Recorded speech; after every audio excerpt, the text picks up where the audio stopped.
Então, seja bem-vindo à conversa improvável desta semana. Como se recorda, esta manhã eu disse que tínhamos uma entrevista. E se calhar ainda vamos ter outra esta semana, mas a de hoje é com o Fernando Amaral. O Fernando Amaral é um empreendedor, e vamos guardar essa parte para o final desta conversa, mas é o CEO do grupo Sendis e da Alidata.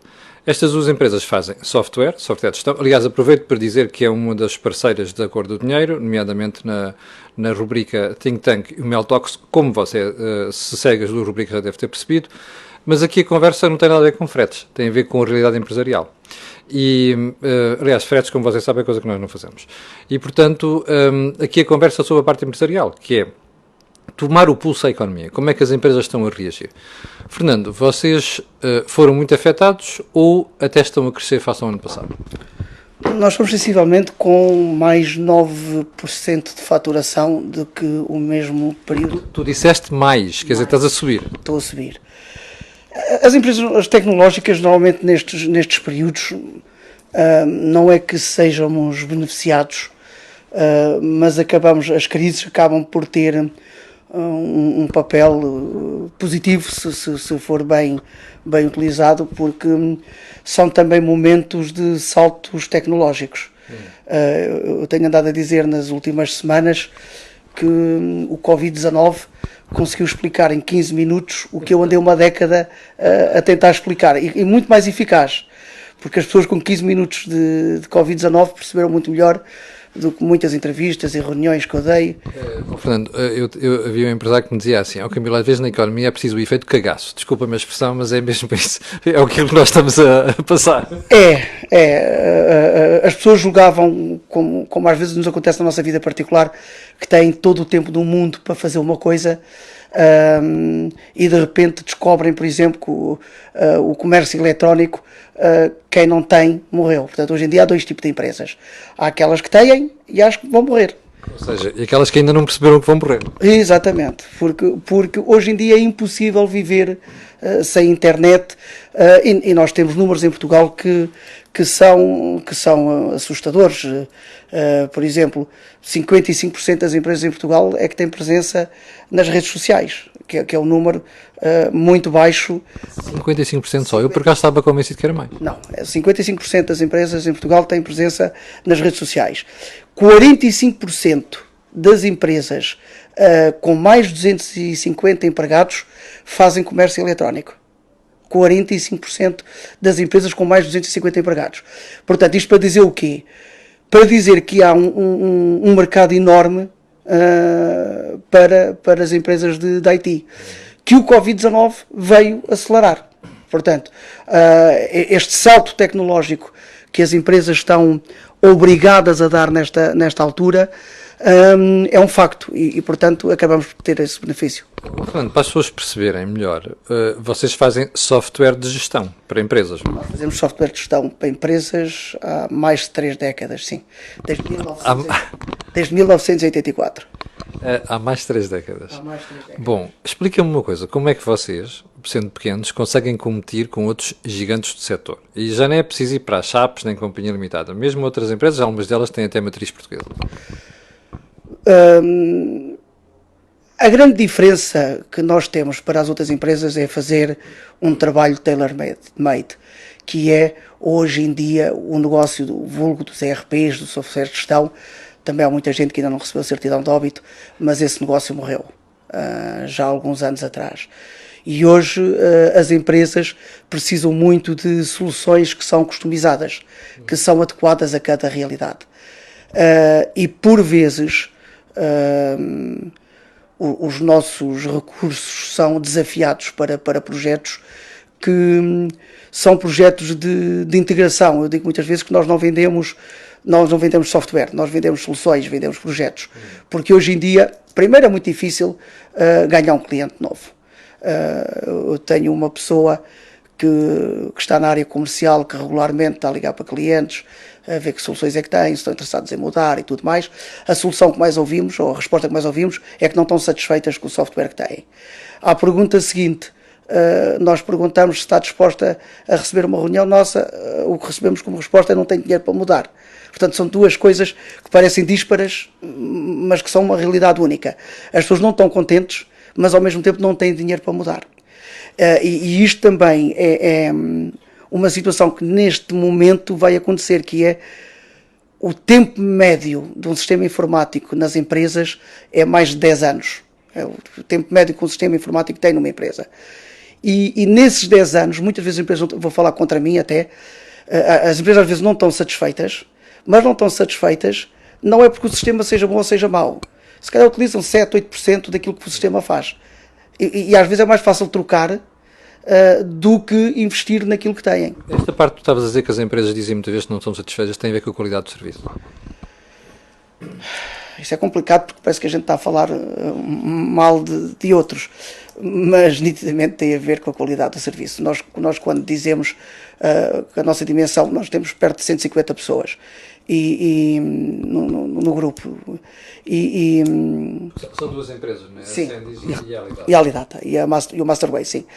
E a média de empresas em Portugal, do número de empregados de uma PME em Portugal, eu nunca sei se é 4,3, se é 3,4 empregados. Portanto, uma empresa que tenha 10 colaboradores, que a gente diz que é uma empresa pequena, tem 2 ou 3, quase 3 vezes, 2 vezes e meia a média nacional. Portanto, nós vivemos uma realidade em Portugal que é uma realidade muito pequenina. Isso nota-se quando nós vamos para Angola, mesmo para Moçambique, ou vamos para outros países, para outros continentes. Nós notamos isso, que é uma pessoa que vive em Maputo, ao domingo vai almoçar a Xinguel, vai a Xai-Xai, vai almoçar a Xai-Xai, por aí. Uma pessoa que vive em Lisboa não vai almoçar ao domingo ao Algarve, de certeza absoluta. Mas agora diz às pessoas qual é a distância entre Maputo e Xidenguela ou então ao Xai-Xai. 300, à volta de 300 km. Portanto, E não é autoestrada. E não é autoestrada, é isso que eu ia dizer. Portanto, as estradas em condições é tipo uma IP, uma coisa assim, mas as pessoas vão lá almoçar e voltam no mesmo dia para Maputo. Em Portugal, nós andamos 300 km e estamos de perna aberta em Monfortinho, com um pé em Portugal e outro pé em Espanha. Portanto, e às vezes esta nossa pequenez... Tu há bocadinho dizias que hoje em dia o que as empresas precisam e querem já não é um mero ERP. É uma solução muito mais completa. Porquê que estás a realçar esse ponto? Tu achas que o mercado está em transição e já agora para onde é que nós vamos? O mercado está em transição. É preciso identificar novos canais de venda. Portanto, aquele canal de venda, as empresas hoje ponderam muito se há de meter um comercial novo ou se há de investir no comércio eletrónico. E a resposta é óbvia, não é? E isto é factual. Qualquer um de nós hoje em dia pode não comprar, mas a grande realidade é que antes de comprarmos qualquer coisa, seja o que for, nós primeiro vamos consultar na internet, vamos ver especificações. Quando nós vamos à loja, mesmo que se vá comprar diretamente, nós já vamos muito direcionados para aquilo que queremos. E, portanto, neste aspecto, o mercado mudou. Eu, a título de exemplo, nesta história da pandemia, estive em casa, como toda a gente esteve em casa, e fui apanhei no Facebook, não interessa o nome, mas uma loja de queijos que queria vender queijos via internet, mas não tinha nada montado. E então arranjou uma solução muito simples e que funciona. Quer dizer, pode não ser a coisa mais integrada do mundo, mas a realidade é que funciona. Abriram uma página no Facebook, onde faziam publicidade, foi assim que me captaram. Depois eu liguei para lá, disse o que é que queria. E eles pediram o meu número de telemóvel, fizeram uma fatura e fizeram uma fotografia da fatura que me mandaram pelo WhatsApp, com o total da fatura. E deram-me o número de MBWay para eu pagar. Eu paguei via MBWay e eles tinham um paquete, uma pessoa que foi levar os queijos a casa.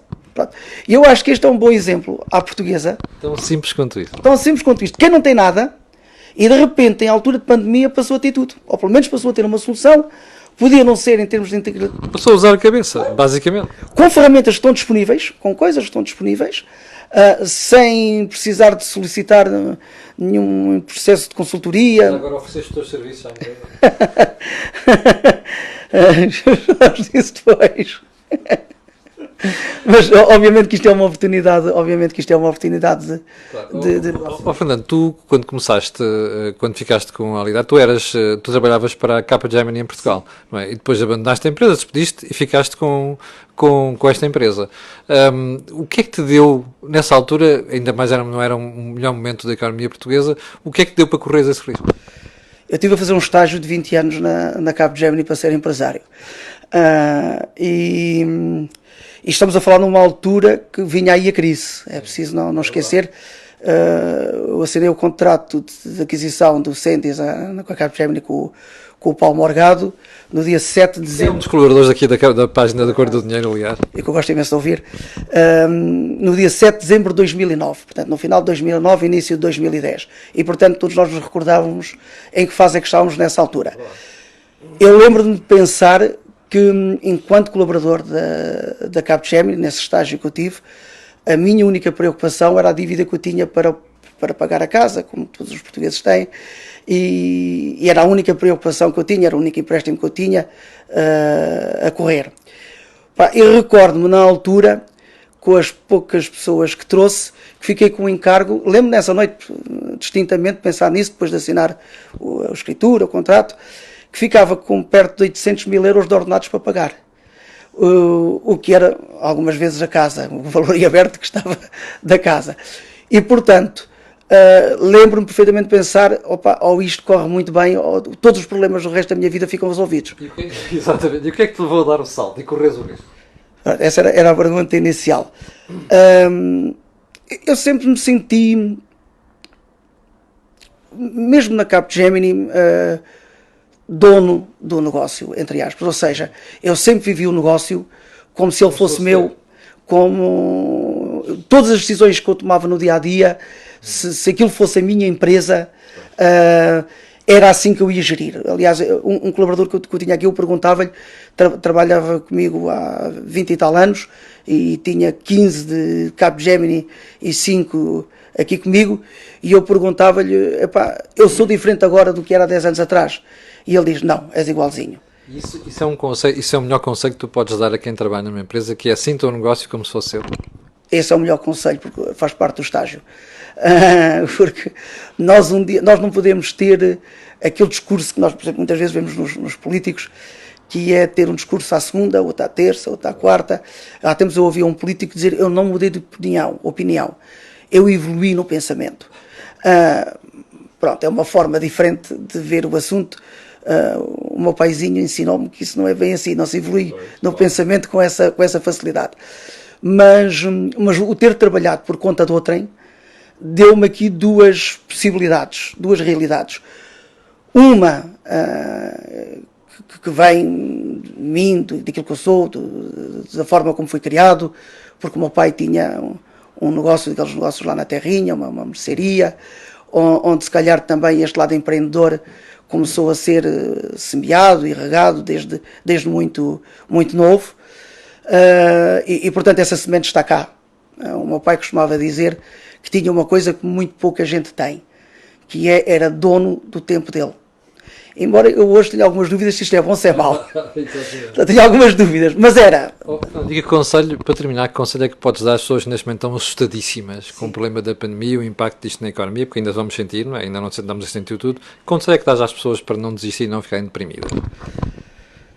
Eu acho que estas coisas não são para ficar deprimidas, estas coisas são fatores para nos fazer refletir. Se calhar nós vivemos um período único da história da humanidade. Aliás, a nossa geração, nós vivemos coisas, tivemos esta transformação digital, a evolução que as coisas tiveram. Sim, nós vivemos os últimos 30, 40, 50 anos, não há igual na história da humanidade. E, portanto, nós temos que olhar para isto como mais um episódio. Um desafio. Sim, porque eu acho que se entra muita facilidade, porque isto envolve um falecimento de pessoas, é um processo que não é simples, mas ao mesmo tempo é algo que nos tem que fazer refletir no caminho que nós estamos a percorrer até aqui. porque se calhar temos que desacelerar, se calhar temos que pensar a vida de outra maneira, se calhar temos que olhar uns para os outros de uma outra maneira, se calhar temos que olhar para as coisas, não comprar aquilo que nos põe na montra. E olhar para as empresas sempre com preocupação de criar valor. Exatamente.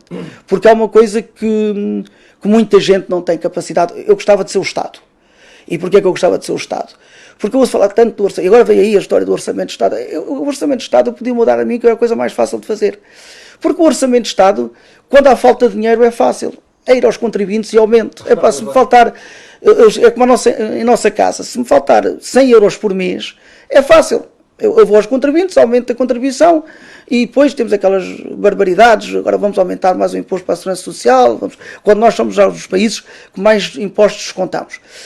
Infelizmente as empresas não podem fazer isto. Era bom que eu pudesse chegar para os meus clientes e dizer assim, olha, a partir deste ano eu vou-lhe faturar mais 15%. Ah, mas eu não preciso mais nada. Não faz mal. Isso é um problema seu, fatura os seus clientes. Eu assim, só estou a avisá-lo que eu este ano vou faturar mais 15%. Portanto, nós não temos esta arma que o Estado tem. Portanto, quando dizem que é difícil gerir finanças públicas, é o mais fácil que há. Portanto, essas são fáceis de gerir. Difícil de gerir. São aqueles que pagam as finanças públicas. Porque nós é que temos que gerar a riqueza para que a coisa pública, para que esse orçamento funcione. E os orçamentos das empresas hoje vivem, quando falamos em Covid-19 e nesta transformação digital, é preciso não esquecer, também em bom português, que há muitas empresas que vão ser apanhadas com as calças na mão, estão a ser apanhadas com as calças na mão, que já passavam por dificuldades e isto não veio otimizar o processo, não veio melhorar as suas condições, de certeza absoluta. Olha, foi a conversa improvável desta semana com o Fernando Amaral, que é o CEO do Grupo Sendis e da Alidata. Fernando, muito obrigado. E já agora, boa sorte, porque no próximo ano, quando falarmos, tu possas dizer que voltaste a crescer 9%. Era ótimo. Obrigado, já sabe quanto a nós, eu voltarei às 18 horas com o Think Tank, com o Jorge Marrão e Joaquim Aguiar, e a conversa matinal, já sabe, é amanhã às 8 da manhã. Fique bem e até logo.